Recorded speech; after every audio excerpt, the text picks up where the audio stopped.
I never planned on becoming the thrift store guy in my family. Honestly, it started because I was broke, embarrassed, and tired of pretending everything was fine.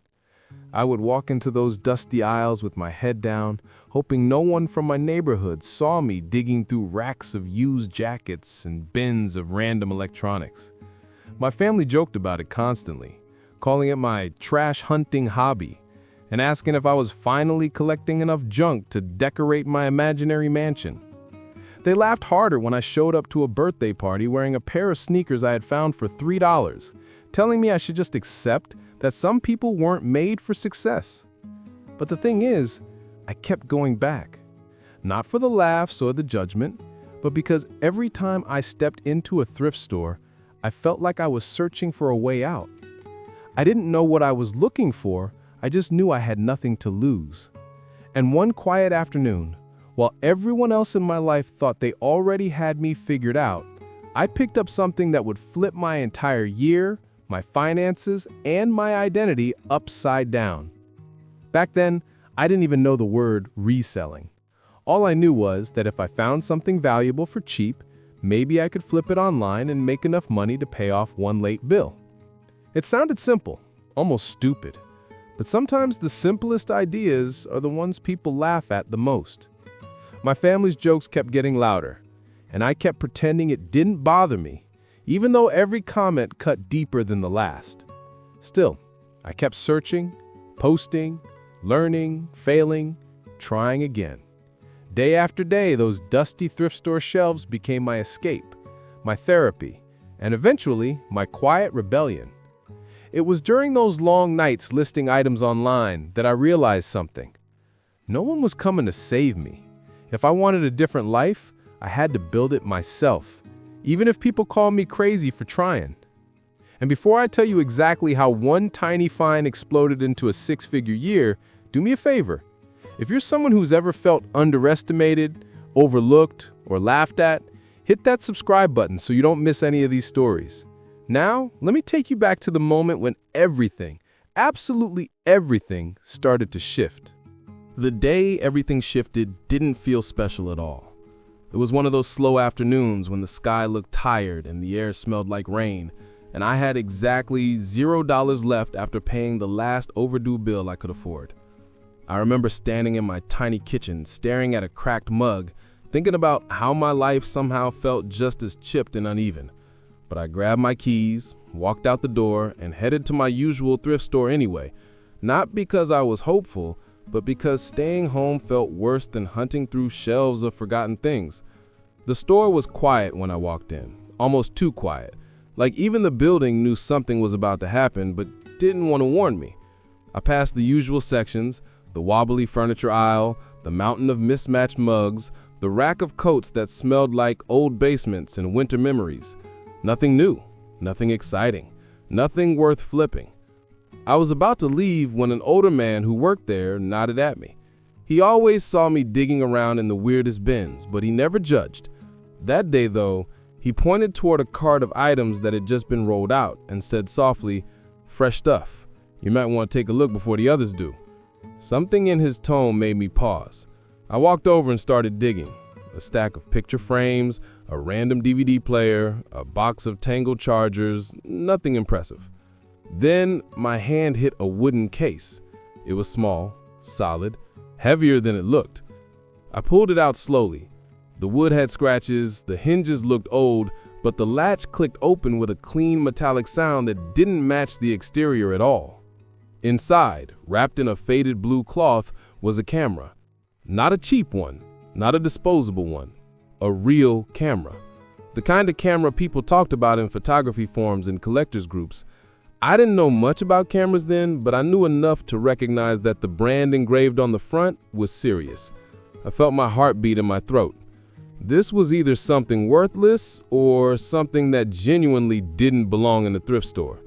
I looked around like someone might snatch it out of my hands. Nobody was even nearby.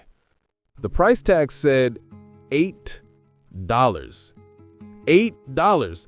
I kept staring at it, wondering if maybe the staff accidentally put the wrong tag on it. The old man noticed me hesitating and walked over. "You like that kind of stuff?" I asked. That shrugged.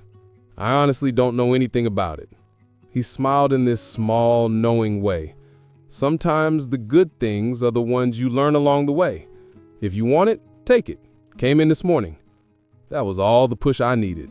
I grabbed it, walked to the counter, and paid the $8 with coins I had scraped from the bottom of my car's cup holder. When I got home, I sat on the edge of my bed, opened the wooden case again, and felt this strange mix of fear and excitement. I typed the model name into my phone. The first search result made me blink. Then I refreshed the page. Then I checked 3 more websites just to be sure. They all said the same thing. The exact camera I was holding sold online for anywhere from $200 to over $1,000 depending on condition. I had paid $8. My hands actually shook. I didn't list it right away. I kept rechecking the model number. I took pictures from every angle. I compared it to listings from collectors. The more I searched, the more I realized this wasn't just a lucky find, it was a major one. I finally posted it online that night. No fancy description, just a simple listing with honest photos and a fair price. I set it at $250, thinking maybe if luck was on my side, someone might bite within a week or two. It sold in 20 minutes. 20 minutes! A guy messaged me saying he'd been searching for that specific model for months, and he couldn't believe I had one in such good condition. He paid instantly. I stared at my phone like it had just shown me a winning lottery number. That one sale didn't just put money in my pocket, it flipped a switch in my brain. I suddenly understood something real. There was value hidden in places other people ignored. I didn't sleep much that night. My mind kept replaying the entire sequence like a movie. The dusty aisle, the wooden box, the old man's quiet nod, the $8 price tag. The moment the notification popped up saying payment received. For the first time in a long time, I didn't feel stuck. I didn't feel hopeless.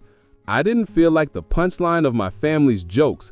I felt like maybe, just maybe, I had found a crack in the wall I'd been hitting my head against for years. Over the next few days, I kept going back to thrift stores with a different feeling. Instead of shame, I had curiosity. Instead of hoping not to be seen, I walked in like someone searching for an opportunity that might be hiding under a pile of old sweaters. My family still made jokes. My cousins called me the thrift store explorer, and my sister kept asking if I needed help finding the nearest dumpster to finish my collection. I laughed along, pretending it didn't sting. But inside, I held on to the secret. That tiny, powerful secret. $8 had turned into $250, and no one knew except me. I wasn't ready to tell them, not yet. I needed to see if this was real, if it wasn't just a fluke, and deep down I knew something else too. If one camera could be hidden in a random bin, what else could be hiding out there waiting for someone desperate enough to see its value? I didn't wait long before testing my luck again. 2 days after selling the camera, I drove back to the same thrift store right when they opened. I had never been there that early before, and it felt strange seeing the lights flicker on as the staff unlocked the doors. The morning air was cold enough to sting my fingers, but inside, the warm smell of old books and worn-out leather felt familiar.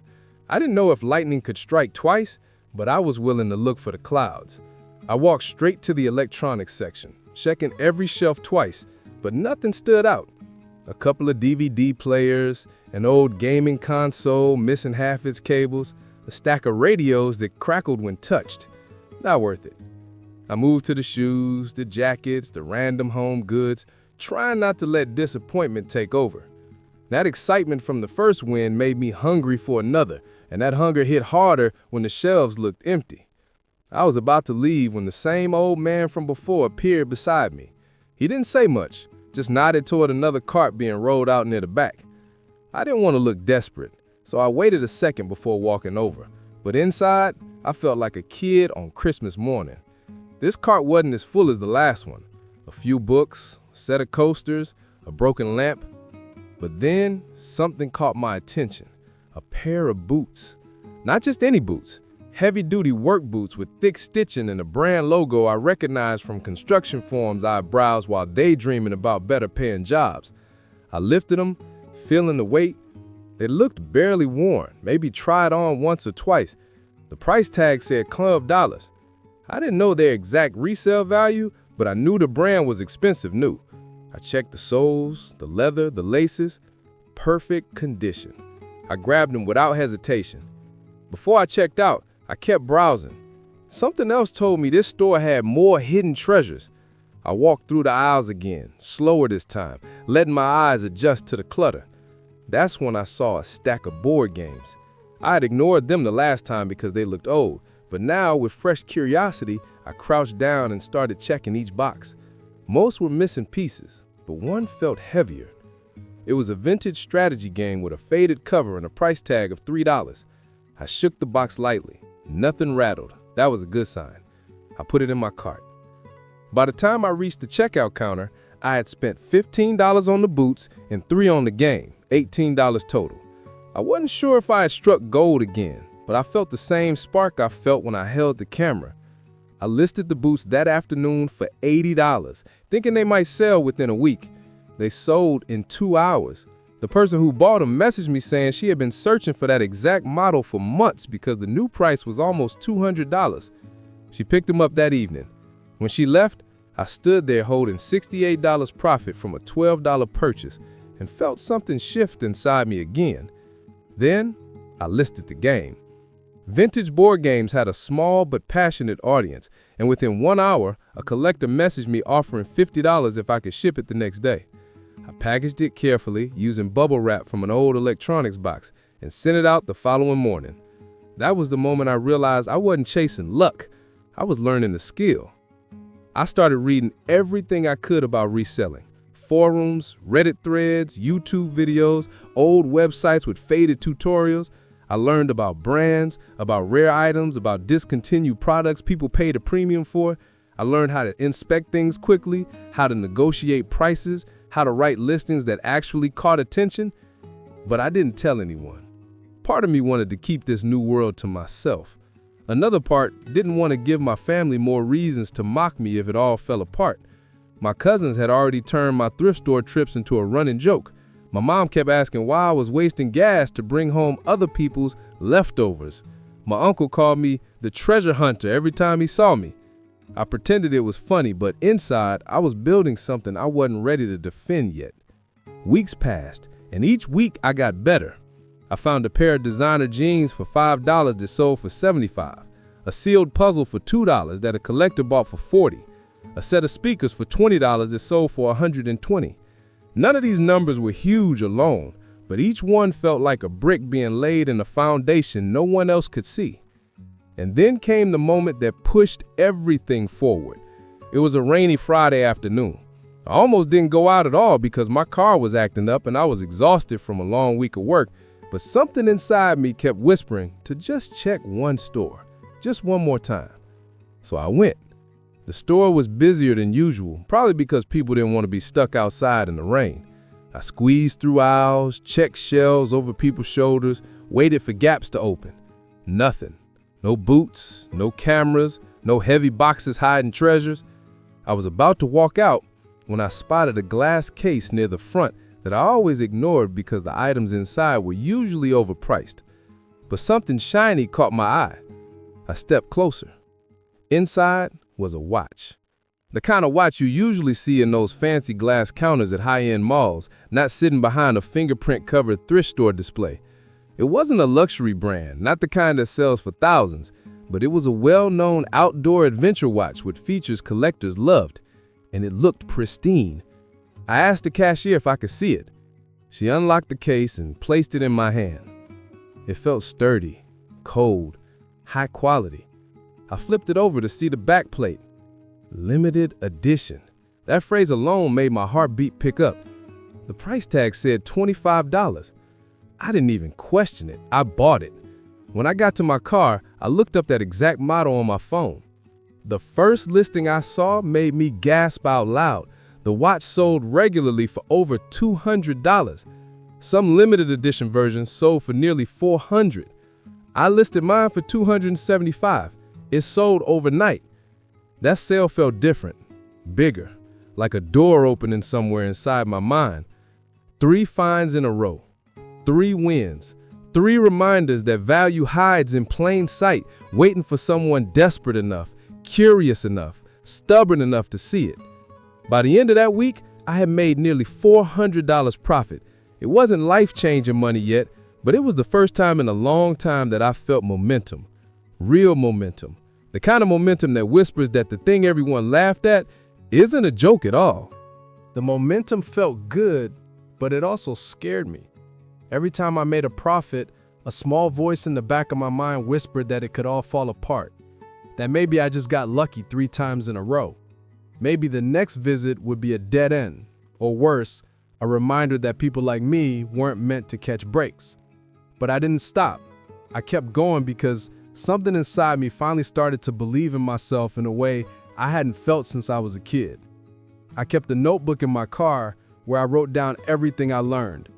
Brands that resold well, categories that had high demand, items that were always worth checking. My handwriting was messy, but those pages became my playbook, my guide through the strange world of hidden value.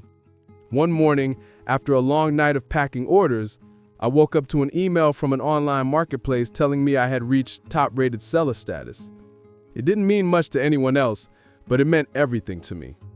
I stared at that email for a long time, letting it sink in. For the first time, I wasn't just someone trying to survive. I was someone who built something. I didn't tell my family about the new status. When I walked into the kitchen that morning, my sister joked that I was probably late to a meeting with my trash dealers. I laughed, but the truth is, I didn't care anymore. Their words didn't hit me like before. The little wins were piling up, and they felt heavier than the jokes. That afternoon, I headed to a thrift store I rarely visited because it was in a different neighborhood. Something about that place always felt overwhelming, like the aisles were too cluttered and the shelves too chaotic, but I walked in anyway, letting that stubborn hunger push me forward. I started in the electronics section, scanning for anything that stood out. A portable radio for $4, a pair of wired headphones for $2, a GPS unit missing the charger. Nothing special, nothing worth flipping. But then I wandered into the home goods aisle. There was a shelf filled with ceramic mugs, old picture frames, and random kitchen gadgets. Normally I would skip all of it, but something made me slow down. One object caught my eye, a white ceramic teapot with blue floral detailing. It looked delicate, almost antique, but more importantly, the design reminded me of a brand that I had read about in a collector group. I picked it up and checked the bottom. The brand name was there. My heart thumped. This single teapot had the potential to be worth over $150 to the right buyer. The thrift store had priced it at $4. I placed it carefully in my cart. Before I went to the register, I did another slow sweep of the aisle. A wooden salad bowl set for $6, a set of vintage glass canisters for $8, a crystal lamp base for $5. I put them all in my cart. When I checked out, my total was around $23. I drove home in silence, thinking about how strange it was that the things other people overlooked, things sitting on dusty shelves under fluorescent lights, could become stepping stones toward a life I once thought was impossible. I photographed every item carefully, making sure the lighting was good. The teapot sold first. A collector messaged me offering $125 if I could ship it out immediately. I boxed it up with more bubble wrap than necessary because it felt like I was protecting the fragile beginnings of my future. The other items sold over the next few days. The glass canisters went for $40, the wooden bowls for $35, the lamp base for $50. By the end of the week, I had made a little over $200 profit. That's when something wild happened. A buyer who had purchased a vintage camera case from me weeks earlier sent a message. He said he collected rare lenses and wanted to know if I ever came across any. I told him I wasn't a professional, just someone who looked for deals, but I keep an eye out. He replied with a list of lenses he was willing to pay high prices for. And when I say high, I mean high. Some of the ones on his list sold for hundreds. One even reached close to $1,000. I wrote the list down carefully, in my notebook, memorizing the brand names and model numbers. For the first time, I felt like a real reseller. Not someone stumbling in the dark, but someone with direction. A few days later, I visited a thrift store known for having a big electronics section. I walked through the doors and headed straight to the glass case near the front. That's where they kept anything that looked remotely valuable. Inside was a row of cameras, most too old or too damaged to bother with, but behind them, almost hidden, was a small black lens. I leaned in. The brand name made my pulse jump. It was one of the lenses on the buyer's list. I asked an employee if I could see it. He handed it to me carefully. The lens was dusty, but in good condition. No scratches, no fungus. The focus ring was smooth. It looked perfect. The price tag said $15. My hands trembled slightly as I took out my wallet. I bought it and went straight to my car. When I looked up completed listings online, I almost dropped my phone. The exact model had recently sold for between $250 and $300. I listed mine for $285. It sold within an hour to the same buyer who had reached out to me. He sent a message saying, "If you find more, message me first. I'll always pay top dollar." That was the moment I realized I wasn't just flipping thrift store items anymore. I was building connections. I was building a network.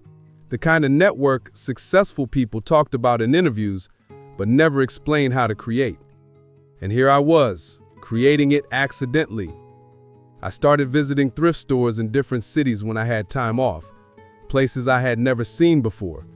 Tiny charity shops run by elderly volunteers, massive thrift chains with aisles that stretch forever, hole-in-the-wall stores that smelt like dust and mystery. Every store became a treasure map. Every aisle felt like a new page in a book I didn't want to put down. And with every sale, every message, every dollar of profit, something inside me grew louder. A voice I had ignored my entire life. A voice that said, "You're not the joke. You're the one paying attention." And that was just the beginning. I didn't notice how much my life was changing until the day I opened my bank app and saw a number I had never seen before.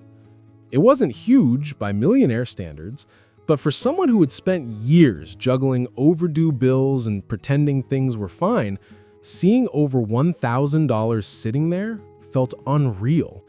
It felt like someone else's account, like I had borrowed a piece of a better life for a moment. But that number wasn't the big turning point. The real shift happened weeks later when the rhythm of my routine started shaping itself around the hunt.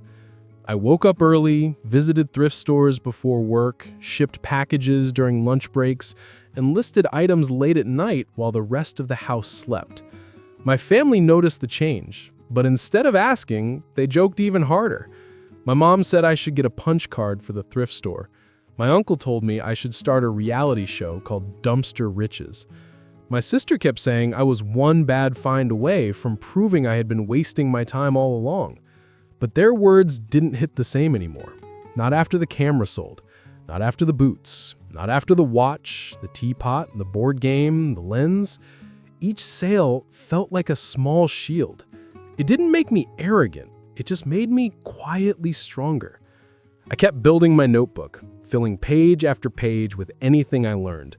Brands, serial numbers, labels to avoid, labels to look for, categories with unexpected value, pricing strategies, tricks scammers used, best times to post listings for fast sales. I knew more than I ever thought I would, and learning something that actually changed my life for the better was addictive. One Saturday morning, while driving to a thrift store about 30 minutes from home, I passed a garage sale. Normally, I didn't bother with those. Too unpredictable, too time-consuming, but something about the setup made me turn around. The tables were neatly arranged like someone had cared about what they were selling. A middle-aged couple greeted me with warm smiles. Their house looked old, but the lawn was clean, and the items were displayed with an almost sentimental touch, like they were letting go of pieces of their past. I scanned the tables, kitchenware, children's toys, blankets, books, old records. Then I saw it. A vintage typewriter tucked in the corner on a small wooden table. The keys were shiny, the metal frame polished, the brand name engraved elegantly on the front. I stepped closer and touched one of the keys gently. It clicked perfectly. No stiffness, no rust. The husband noticed me and walked over with a nostalgic smile. "That belonged to my father," he said. "He was a writer, took that thing everywhere." I asked how much they wanted for it. The wife shrugged. $10, she offered, almost questioningly. I didn't even try to negotiate. I handed her the $10 bill immediately. When I got back to my car, I searched the model online. My jaw dropped. The exact typewriter was a collector's favorite and regularly sold for more than $250. Some listings went as high as $300. I listed it for $270. It sold the next morning. When I dropped it off at the post office, the clerk joked that I must have a side business with how often he saw me. He was right. I did. I just hadn't admitted it out loud yet. Later that week, I walked into one of my favorite thrift stores and immediately noticed something different. A new section had been added near the back, a premium shelf. The items looked nicer, like the staff had decided to separate anything they thought might be valuable.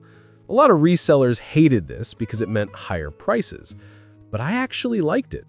It meant the store was paying attention, and when store employees paid attention, good things accidentally slipped through the cracks. I scanned the shelf carefully. A fancy blender for $40, a pair of designer heels for $25, a stack of collector DVDs for $15. Then, something strange caught my eye. A leather bag sitting on the bottom shelf. At first glance, it looked ordinary. Brown leather, slightly worn, nothing special. But the stitching stood out. Thick, clean, hand done. I flipped it over and checked the inside.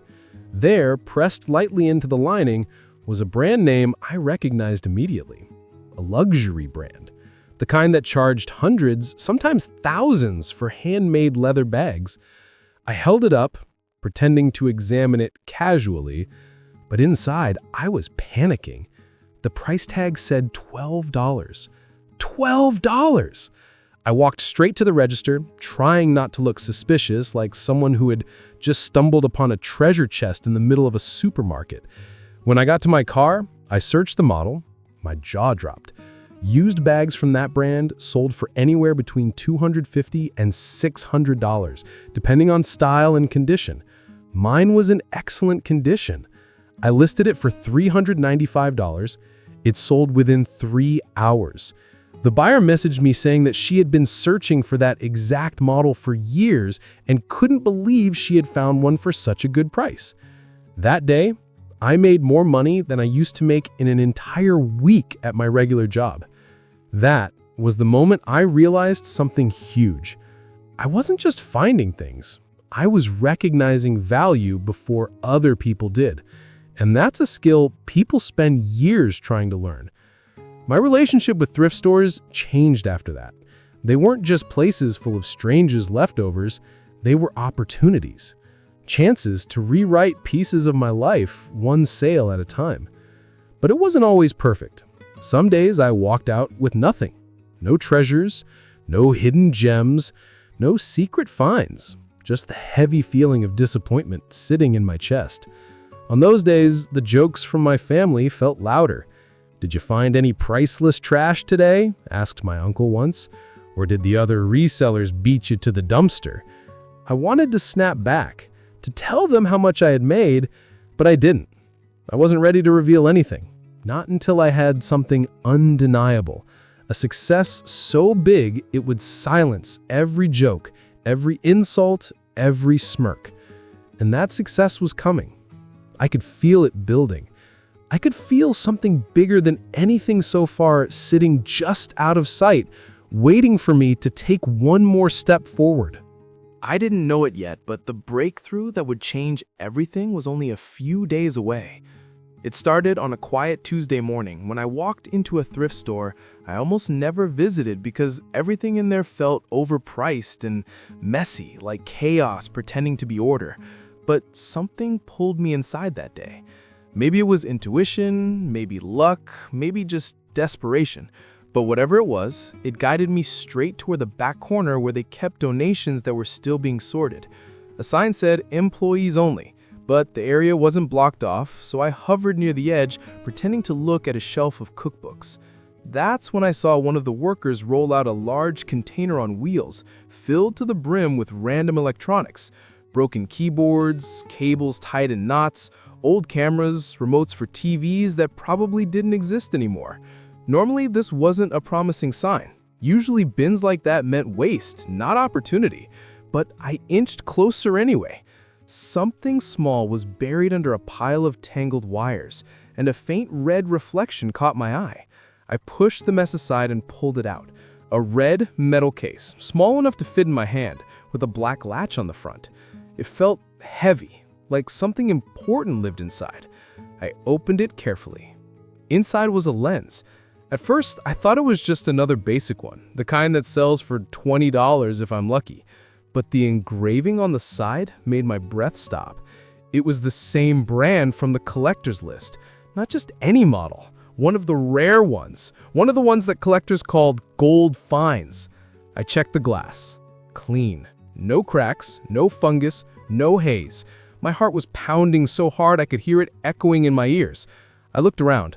No one else in the aisle. No one paying attention. The price sticker was stuck to the bottom of the red case. $8. I had to swallow hard before I picked it up. My hands felt shaky, the same way they did when I found the camera months earlier, except this time the feeling was 10 times stronger. I walked to the register trying to look normal, pretending that every step didn't feel like walking on air. I paid and hurried to my car. The moment I sat down, I searched the exact model online. I couldn't believe what I was seeing. The most recent sale was for over $900. Some listings even showed prices above $1,000. I leaned back against the seat, staring up at the ceiling of my car as a wave of disbelief washed over me. I kept whispering to myself, "No way, no way, no way," until the disbelief turned into a shaky laugh. I drove home faster than usual and photographed the lens from every angle, making sure the lighting was perfect. Then I listed it for $850, lower than some listings, but still more than I had ever imagined making in one sale. 10 minutes later, my phone buzzed. A message. Someone wanted it. Not just wanted it, needed it. A collector from another state said he'd been searching for that model for years. He asked if I could ship it immediately. I packaged it with so much care that it looked like I was shipping a newborn baby. When the buyer sent the payment, I stared at the screen for a long time, letting the reality sink in. $8 into $850. It didn't feel real, but it was. That sale changed everything. It pushed my total earnings for the year into numbers I had never seen before. I was tracking everything in spreadsheets by then, and when I entered the sale, the total profit for that year hit $148,000. $148,000 from thrift stores, from things other people threw away, from a side hustle my family had mocked every step of the way. That night, for the first time ever, I allowed myself to imagine something bigger. Not just surviving, not just flipping, but building something real. A business, a future, freedom. Of course, I didn't keep it quiet forever. The moment came at a family barbecue, the kind where everyone crowded into the backyard with folding chairs and paper plates stacked with food that tasted like childhood. My uncle made another joke about me dumpster diving. My sister asked if I needed help washing mud off my treasures. My cousins laughed like they always did. And that's when my mom asked casually, "So how's that little thrift hobby going?" I looked at her, then at all of them, and something inside me said, "Show them." So I pulled out my phone, opened my sales app, and turned the screen toward them. The number shone in the sunlight. $148,000 earned in 1 year. The entire yard went silent. My cousin's mouth actually dropped open. My uncle squinted like the sunlight was blinding him. My sister grabbed the phone out of my hand, scrolling through the sales as if it was some kind of trick. And my mom My mom just stared at me with tears forming in her eyes. She wasn't angry. She wasn't confused. She looked proud, truly proud. I'll never forget her voice when she finally spoke. I'm sorry we laughed. I didn't rub it in. I didn't brag. I didn't throw their jokes back at them. I just nodded and said, "It's okay, I didn't know it would work either." But inside, I felt something I hadn't felt in years. Validation. Not from them. Validation from myself. I had taken something small, something everyone dismissed, something that sounded stupid and embarrassing, and I turned it into a 6-figure year. I learned something powerful through all of it. People will always laugh at dreams they don't understand. They'll always mock what they fear they could never do themselves. But the truth is simple. You don't need permission from anyone to change your life. You just need to start. One tiny step, one item, one opportunity that others walk past every day.